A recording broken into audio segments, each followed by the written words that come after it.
মোদি বরং শেখ হাসিনাকে fighter plane দিয়ে কিন্তু পাঠাইতে রাজি হবে না, যে তার জেট ঢুকবে, জেট ঢোকার সময় ফাইটার প্লেনে পাহারা দিয়ে আনবে, এটা কিন্তু মোদি করতে চাইবে না। মোদি মধ্যবর্তী দিকে চলতে যাবে বাংলাদেশের সাথে। কিন্তু রাহুল সরকার বা প্রিয়াঙ্কা সরকার বা সোনিয়া সরকার বা whatever Congress led government, তারা কি করবে? তারা তো C-130 দুইটা দিবে, দুইটা না তিনটা রাখবে, কোনটার মধ্যে শেখ হাসিনা থাকবে এটা কেউ জানবে না। এবং C-130 পাশাপাশি আরো কয়টা জেট থাকবে, যেটার মধ্যে কোনটার মধ্যে শেখ হাসিনা জানে না। শেখ হাসিনার সাথে এই কি বলে গান্ধী ফ্যামিলির একটা ফ্যামিলি রিলেশন, প্লাস কংগ্রেসের সাথে আওয়ামী লীগের একটা ফ্যামিলি রিলেশন, মানে ফ্যামিলি যে রিলেশন থাকে সেই রিলেশন। আমি একটা প্রশ্ন করতে চাচ্ছি, বা আপনার দর্শকদের যদি কোনো প্রশ্ন থাকে। দর্শকদের অনেক প্রশ্ন আছে, এটারও একটু শুনবো। আমি একটা প্রশ্ন করি, সেটা হচ্ছে যে এখন একটা আলোচনা চলছে। প্রথমত হইলো যে সরকারের টালমাটাল অবস্থা শেখ হাসিনার ঘোষণার পর থেকে, আর শেখ হাসিনা প্রতিদিনই কম বেশি কথা বলতেছেন, প্রতিদিন বলতে গড়পড়তা বলছি আর কি, প্রায় দিন উনি পার্টির বিভিন্ন ইউনিটে কথা বলেন। তো এগুলো অনেক মানে আজকেও কোনো একটা টেলিগ্রাম ইয়াতে উনি ছিলেন।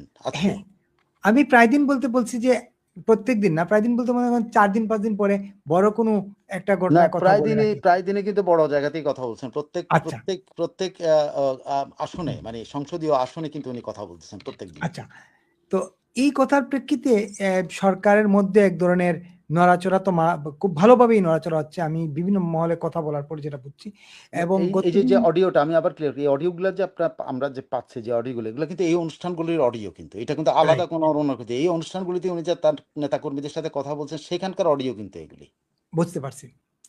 এখন এই যে গতদিন যে প্রধানমন্ত্রী তার মিত্রদের সঙ্গে বসছিলেন, এটা একটা রুটিন ওয়ার্ক অনেকেই বলছেন, কিন্তু ভিতর থেকে বলা হচ্ছে যে আসলে মূলত শেখ হাসিনার এই ঘোষণার পর থেকেই তাদের মিত্ররা সবাই মিলেই এক ধরনের অস্থিরতার মধ্যে আছেন, এই জন্য দ্রুত বসার একটা উদ্যোগ নিয়েছিলেন। নাম্বার 1। নাম্বার 2 হলো যে প্রশ্ন করব সেটা হচ্ছে যে শেখ হাসিনার ভারতে যে একটা ককরোচ আন্দোলন শুরু করলো ককরোচ পার্টি, এবং সেখানে কংগ্রেসও যুক্ত হলো, গতকালকের চিত্র যা দেখলাম, এর আগের দিনের চিত্র, এই শেখ হাসিনার এই ইয়েতে কোনো প্রভাব ফেলবে কিনা, এইটা আপনার বিশ্লেষণটা কি আসলে, ছোট করে যদি একটু শুনি।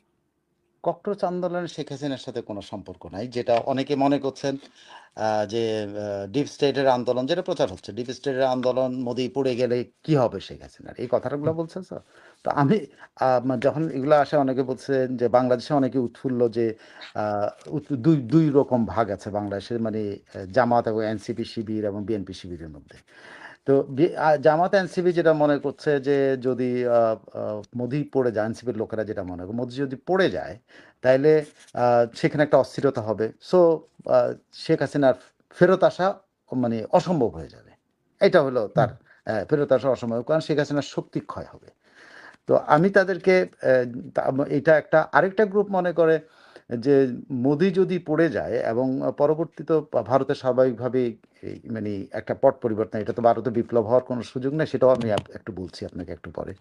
সেটা হলো যে ওখানে ক্ষমতার রদবদল কোথায় হবে, এটা কি ভারত কি এমন একটা জায়গা যে জায়গাটাতে আর্মি ক্ষমতা নেবে? ভারত কি এমন একটা জায়গা যেটা কোনো ইউনিটারি কোনো পার্টির হাতে, এই পার্টি ক্ষমতার থেকে চলে গেলো ওই পার্টি আসবে, এরকম কেউ প্রেডিক্ট করতে পারে? যদি সেটা করতে না পারে তাহলে এখানে শেখ হাসিনার আসা এবং যাওয়ার মধ্যে প্রতিবন্ধকতা যেটাকে বলে, মানে বাধা মানে আসতে পারবে না যেটা বলে, যেটা ওরা খুশি হচ্ছে, এটা ঠিক না। ঠিক না, এই জন্য আপনাকে ক্লিয়ারলি বলি, ভারত কতগুলি রাজ্য, 27টা বা কতগুলি রাজ্য, আমি সরি এইটা কেন তথ্যটা নাই আমার মাথার মধ্যে অলওয়েজ সাডেন। তো সেই রাজ্যের মধ্যে ভারত এমন একটা রাজ্য, প্রত্যেকটা রাজ্যে আলাদা আলাদা কিনা যে সরকার আছে, একটা রাজ্য সরকার আছে, ঠিক আছে। তারপরে হলো তাদের ফেডারেল গভর্নমেন্ট, মানে তাদের লোকসভাটা হলো ফেডারেল, আর প্রত্যেকটা রাজ্যে একটা করে, তার মানে প্রত্যেকটা রাজ্যে একটা করে গভর্নমেন্ট আছে। তো ভারতে যদি সরকার পরিবর্তন, সে মোদি বাধ্য হলো পদত্যাগ করতে, মোদি বাধ্য হলে এখানে তো জঙ্গিরা ক্ষমতায় যেতে পারতেছে না। ক্লিয়ারলি চিন্তা করে বাংলাদেশে ইউনিটারি একটা সিস্টেম, যে সিস্টেমের কারণে যখন শেখ হাসিনাকে বাধ্য করলো পদত্যাগ না করে চলে যেতে বাধ্য হইলেন, তখন এটা ভ্যাকুয়াম হলো, ভ্যাকুয়ামে একজনকে নমিনেট করতে হলো ক্ষমতায়। কিন্তু ভারতে কি তাই? ভারতে ইমিডিয়েটলি কি হবে জানেন? ভারতে ইমিডিয়েটলি যদি মোদী সরকার যদি সে ধরেন, অনেকে বলছে যদি পদ ত্যাগ, মোদী সরকার পদ ত্যাগের দাবি এখনো ওঠে না, উঠছে হলো ওই শিক্ষামন্ত্রী অমুক কি কি স্বাস্থ্যমন্ত্রী পদ ত্যাগ দাবি।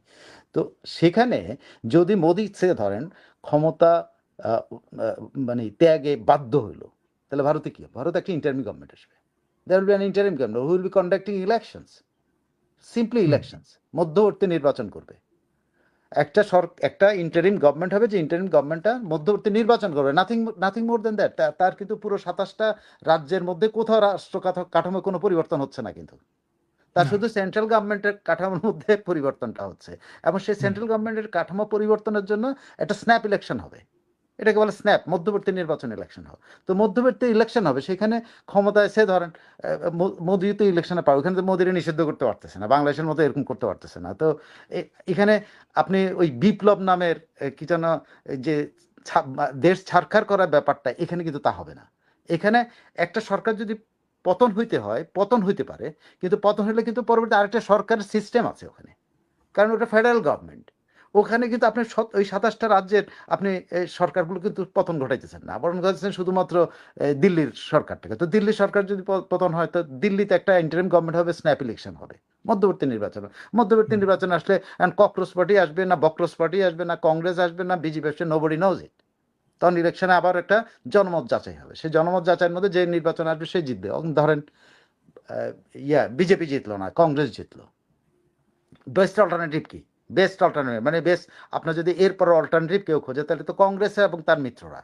তো কংগ্রেস হুম, যদি জিতে, কংগ্রেস যদি জিতে, কিভাবে এরা কল্পনা করে, কিভাবে এদের পলিটিক্যাল ইয়েগুলো অ্যানালাইসিস করে যে কংগ্রেস মানে আসলে তো মোদি বরং শেখ হাসিনাকে ফাইটার প্লেন দিয়ে কিন্তু পাঠাইতে রাজি হবে না, যে তার জেট ঢুকবে, জেট ঢোকার সময় ফাইটার প্লেনে পাহারা দিয়ে আনবে, এটা কিন্তু মোদি করতে চাইবে না। মোদি মোদি মধ্যবর্তী দিকে চলতে যাবে বাংলাদেশের সাথে।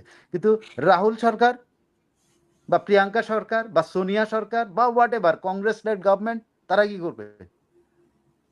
তারা তো C-130 দুইটা দিবে, দুইটা না তিনটা রাখবে, কোনটার মধ্যে শেখ হাসিনা থাকবে এটা কেউ জানবে না। এবং C-130 পাশাপাশি আরো কয়টা জেট থাকবে, যেটার মধ্যে কোনটার মধ্যে শেখ হাসিনা জানে না। তারপর থাকবে হলো তাদের বহর থাকবে, যে বহর দিয়ে শেখ হাসিনা এনে ঢাকা এয়ারপোর্টে নামাবে এবং তাকে যথাযোগ্য প্রহরা দিয়ে তাকে রাখবে যে পর্যন্ত। আপনি নিশ্চিত থাকেন এটা কংগ্রেস এটা করবে। একেবারে। কেন আমি এটা বলছি?